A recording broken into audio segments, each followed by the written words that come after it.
Yes. Because when you stop learning, you start decaying. And when you start decaying, you start dying. In every crisis, there is always an equal amount of opportunity.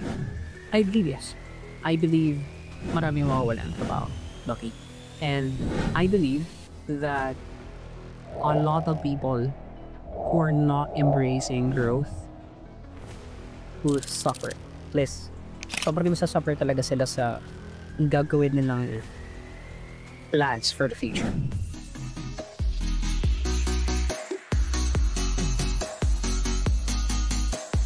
Marami siguro mga nagtatanong dito, curious, what is AI?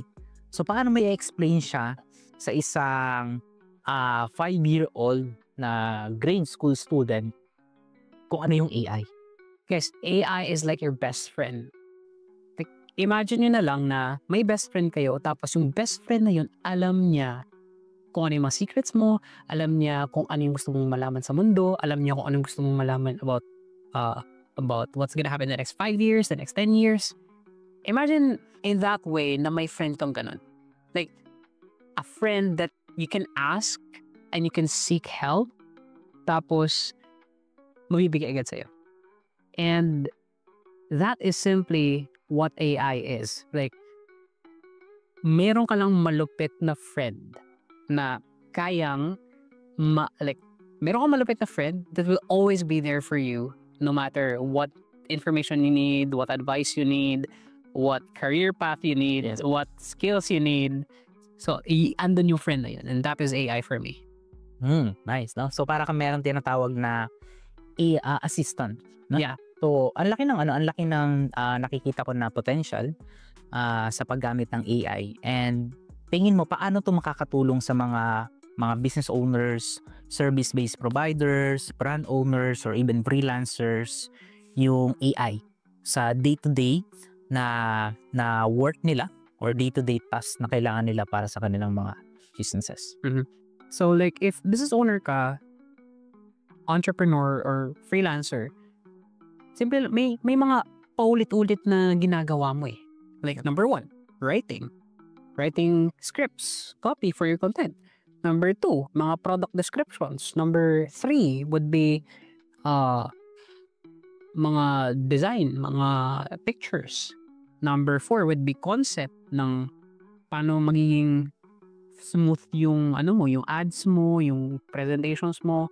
And even mga exact na sasabihin mo to your customers, you can use AI for it. Like, what we do in our business, in our company is gumagawa kami ng scripts sa mga ads namin, sa pati copy, headline, hooks, para maging viral yung yung ads namin, para maging engaging, and para mas malapit yung promotions namin and get high return sa ads and sales. We use AI for it, and it takes us less than 5 minutes. Tas halos wala kaming ginagawa after nun. Like, nagigilty pa nga kami kasi wala kaming ginagawa. Yeah. So parang sobrang bilis na lang kung pick for like may kakilala ka ba na copywriters or I believe binaral mo lang yung copywriting. So ang akala kasi ng iba ganito, natatakot yung ibang may mga trabaho like either a copywriter, graphic designers, or a coder kung nagpo-program ka, is mawawalan ka na ng trabaho kapag nandiyan na si AI. Kapag mas gumaling na at tumalino si AI, wala ka ng trabaho kasi mas matalino na si AI kumpara sa'yo. So ano yung take mo dun, brother? And paano nila ma-shape yung mindset nila na dapat si AI is hindi to kaaway, kundi AI is ano mo siya, kasama mo siya, katulong mo siya, and maaasahan mo siya. Got it. So, I believe yes. I believe maraming mawawalan ng trabaho. Okay? And I believe that a lot of people who are not embracing growth will suffer. Like, sobrang masasuffer talaga sila sa gagawin nilang plans for the future. And gagawin nilang, expansion sa buhay nila. But, here's the thing.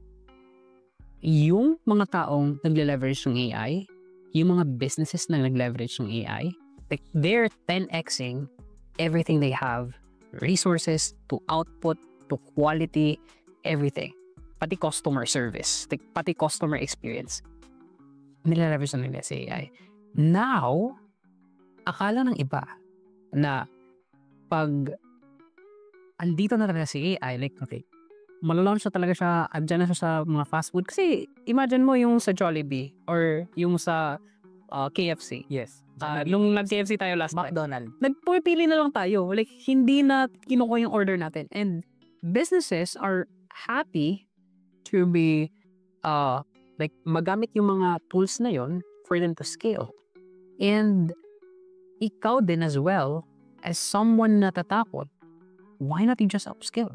Yes. Why not you just dive into that level na, why not mag-grow na lang ako? Why not i-expand ko na lang to? Yes. Because when you stop learning, you start decaying. And when you start decaying, you start dying. And napakaganda ng quote na nasabi nito sa akin ng mentor ko. He said, in every crisis, there is always an equal amount of opportunity. Yes. So meaning to say, if you yourself nasa scarcity mode ka, na akala mo mawawalan ka ng trabaho and everything, yes, totoo. Basically, mawawalan ka talaga ng trabaho. But, here's the thing. Listen up. If you finally get to embrace na, no, I need to step up, I need to grow, I need to expand, then, if andyan na sa AI, and if everyone's crushing it, dun ka na lang. Sabayan mo. Don't get left behind. Because if you get left behind, you start to be like a dust na maalis na lang. Ganun ka na lang. Yeah. So, totally agree na. And, yeah, maraming mga businesses, services ngayon, and even yung mga products like iPhone, di ba? iForward, Android, Samsung, even laptop, yung mga newest laptop ng Apple, MacBook is powered by AI na rin. So, may capability na yung power ng like assistant on writing or grammar check and so on, suggest ideas is nasa device na natin. So all you need to do is you need to adapt. No? Kung hindi ka kasi mag-a-adapt, yun yung magiging single point of failure ng negosyo mo. Kasi kung ang negosyo mo is naka-stop lang dyan sa isang strategy, let's say strategy. Kung ang strategy mo before is nakapokus ka on publishing one content per month dahil tingin mo ang sobrang hirap mag-edit, sobrang hirap mag-isip ng topic, content, ideas. Sa panahon ngayon, minutes lang, di ba? Less than 1 minute, meron ka ng idea. So all you need to do is utilize the power of AI, especially on content creation. So yeah, ako sobrang na-maximize ko yung AI ngayon on creating topic sa mga YouTube na meron ako, also sa mga topic on reels, content, even emails, anong ipopost sa social media. Yeah, parang sobrang sobrang napadali niya na yung trabaho. Yeah, unlike before. Parang grabe. So kung titingnan mo Zeus, no, in the next 2 to 3 years, ano ring nakikita mo na growth or potential ng AI here in the Philippines? Okay. That's a really good question. 2 to 3 years. Ano mangyayari sa mga businesses in the next 2 to 3 years? Ano yung mga mangyayari sa mga may trabaho in the next 2 to 3 years? I would want to take a look at it as an opportunity for exponential growth. Okay. Kasi, guys, if you really want to take a dive deep look sa kung ano nangyayari with AI, tapos kung paano nito ma-maximize and paano nito ma-multiply yung business and career mo, think of it like this. Think of it like, may natutunan kang skill. And then yung skill na yun, so if you're a career person, di ka business owner, then that's for you. So think of it as, may isa kang skill. And then that skill is helping you make 15K a month. Pero, nung nileverage mo si AI, you master 5 new skills. Yung 5 new skills na yun, like, yung 5 new skills na yun, it help you generate another 10K, another 20K, another 30K, another 40K. So, let me ask you, does that sound like nakakatakot or nakaka-excite in the next 2 to 3 years? Kasi in-expand mo lang sarili mo, inaral mo lang sa AI. And it is for the business owners. In the next 2 to 3 years, imagine, may KFC. Like, imagine your business is like KFC na ngayon. Like, marami ka ng tools for your operations na simplify mo na at seamless na lahat. Yes. And imagine having this moment na pababa yung operational cost mo, tapos pababa yung headache mo sa pag-hire ng mga employees na hindi naman hindi naman talaga gusto tumulong sa company mo, hindi naman talaga inspired to work for their dreams. And imagine that na may ganong experience na sa buhay mo as a business owner, na wala ka ng headache employees, wala ka ng lots and lots of overhead expenses, and nale-leverage mo sa AI. How much would you take home sa profits mo? How much would you take home for your family? How much will you take home so that you can enjoy life? Ganun siya. Yun yung parang exponential growth na nakikita ko. It's way more than just firing and hiring and creating systems. Yeah, ganun siya. So, ano man siya, kumbaga yung AI is i-insert mo na sa operation mo, sa systems ng business mo. So, yeah, ayun, sobrang gandang advice nun. Thank you so much, brother. And ito, marami kasing mga gustong mag-scale. Pag-usapan natin scaling. Okay. Maraming gustong mag-scale ng negosyo. So, ano yung nakikita mo na pinaka-beneficial or helpful kung mag-scale sila ng business sila gamit yung AI? Okay? So, meron ka bang idea or pwedeng tips, strategies na pwedeng ma-share sa mga viewers natin? Okay. So, if you're a business owner or parang may career ka, whatever, freelancer ka, if you really want to leverage AI, punta na tayo sa mas simple. Punta na tayo sa mas madali. Go to ChatGPT and then start doing the work. So now, here's the best, here's the 3 stupid simple na ginagawa ko lang with ChatGPT. Like, etong 3-step na to, ito kasi yung parang ginagawa ko all the time and create outputs that helps me 10x my results. And like, walang fluff. Kahit sa mga students ko, like, lahat sila na gano'n talaga. May na 38x nga eh. So like, I can brag the results. So, the thing here is, yung tatlong bagay lang na yun are principle-based. So, etong tatlo bro is, number 1, it's commanding. Like, giving a command kay AI na simple lang. Let's say, you want to create, gusto mo mag-create ng ad. Tapos yung ad script na yun yung parang, simpleng ad script, storytelling lang. That's how you command. Tell AI, ano gusto mo.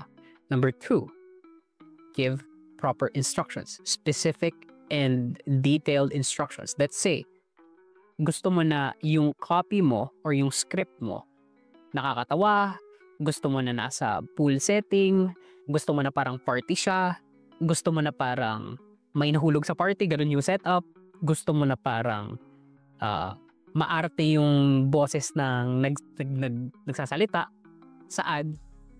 There's a lot of ways that you can do. As long as you go specific enough kung ano yung nakita mo na gusto mong response that you want to get from AI. And lastly, number 3, it's simple. Like, execute and refine. Execution. Don't expect na malapit na agad yung results mo. Kasi like, if nag-bike, like first time mo pa mag-bike, ano yung expect mo? Malapit ka na ba agad mag-bike? Definitely not. If you just didn't expect na magiging maganda yung results, then you're okay. Then you're okay not being good enough right away. But there's something na may improve mo. Kaya, andyan sa refinement. Refinement is king. So, i-refine mo kung, mas gusto ko pala yung parang hindi masyadong nakakatawa. Pwede mo i-adjust nga rin. Or, gusto ko pala ng parang may tumalon sa, like napakataas na papunta sa pool. Parang nag-splash. Gusto ko pala ng ganun. So now, you want to say that to AI na, gusto ko ng ganito. And that's simple. Like, ganun lang kasimple. Or maybe you want to refine it na gusto ko yung hindi masyadong maarte. Pero, may class. Pwedeng ganun. And you don't need to be super English or Tagalog. Kailangan mo lang, pwede kang magsalita ng Taglish dun na pag-ipaprom mo na kay AI. And you will get great results even. So, that's how we do in our business. Like, in all of my projects. Kahit nga sa media buying, sa AI, tinanay ko yun. Like, nagkaroon ako ng sale. Yes. After kinuha yung suggestions na AI. Like, think of it that way. Hindi ako magaling talaga sobra sa ads. But, I ran an ad that I wasn't sure if magko-convert talaga. And now, like, nagkaroon siya ng sale. Imagine that. And, pati sa financing namin, like, sa accounting, sa business namin, ChatGPT lang talaga siya. And, yeah. So, there's a lot of things that you can use AI with. Kailangan mo lang may specific. Specific in commanding, giving instructions, and refining. So, take note yung sinabi ni Sus na yun, na talagang ma-apply nila using the power of AI, leveraging AI. So, yeah, sobrang dami pa nilang pwedeng matutunan sa paggamit ng AI. And this podcast episode is a very limited lang. So, we're planning to create more episode about AI podcast with Zeus. So, kung marami kang natutunan or ano yung one biggest takeaway po, can you tag dyan sa ibaba ng video? Meron dyan comment section kung napanood mo to sa YouTube. And yeah, saan kanila pwedeng makita? Brother, meron ka bang community na kung saan pwede silang mag-join para mas matuto pa sila ng mga AI strategies na magagamit nila? Okay, so if you wanna learn more about AI and how you can implement it into your business, how you can inject into your business para mag, like 3x, 10x yung results mo, you can go to my official page, Instant Copy. Instant Copy, INSTANTCOPY. Instant Copy.